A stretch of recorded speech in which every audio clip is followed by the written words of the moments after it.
ملامت میکنه، علما را بد میگه. تو ظاهری داعی و مثل ابو عبیدالله متوکل و همین ابو همین اینطوری کرسی دیگه شما برات ادامه میدونید که بچهای شما جای امینا را پگا ایواز نمیکنه.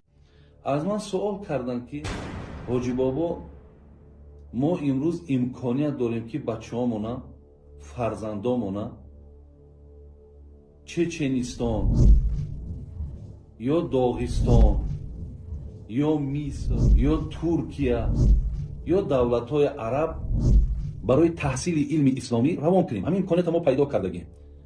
مثلا شما در همین مسئله چی مصلحت می‌کنید؟ ولی در جواب این سوال شما من این را گفتنیم که شما فرزنداتون بر این دولت‌هایی که نام گرفتین روان نکنید.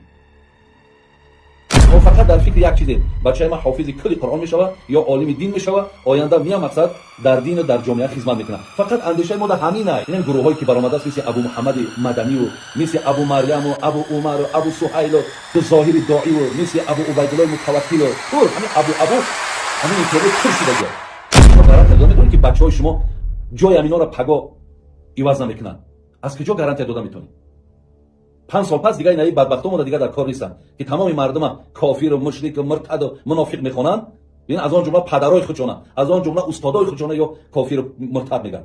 حالا که کافر هم خودشون، مرتد هم خودشون، منافق هم خودشون، زر خرید هم خودشون، اینا نه ننگ دارن نه ناموس دارن. مردم مرا ملامت میکنه، علما را بد میگه. مردمی ما که کور مانده، مردمی ما که در تاریکی مانده، مردمی ما که حق یتیم نمیشناسه، مردمی ما که حق قرآن نمیشناسه، مردمی ما که حق معیوب نمیشناسه، مردمی ما که حق نفس خود اولاد خود نمیشناسه، پدر و مادر نمیشناسه، از دست امی ملایم است. از دست امی ملایم است. یا عالم دین میشوه، آینده میام مقصد در دین و در جامعه خدمت میکنه. فقط اندیشه ما در همینه.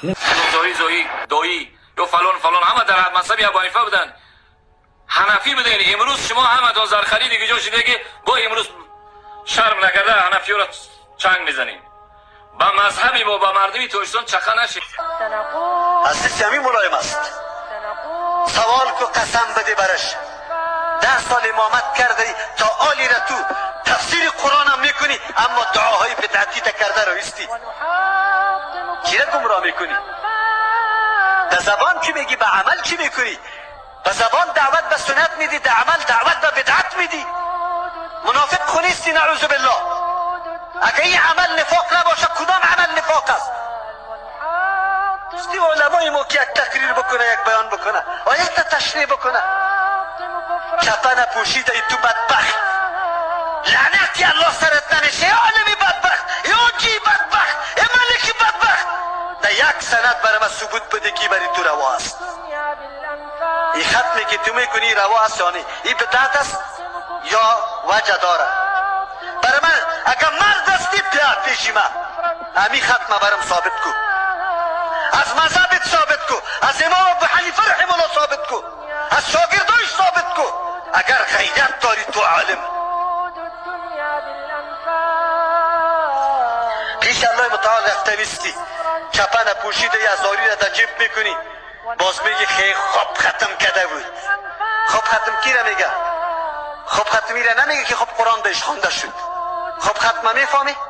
دو پیزم بودو، چپسم بودو، بگوی کوفته هم بودو، ازاری هم داشت، میوه های گوناگون هم بود. این قرآن سرت شاهد است. این کتاب الله آمده از تو تفسیر طلبان است. کدام روزی تفسیر کرده تو را به الله قسم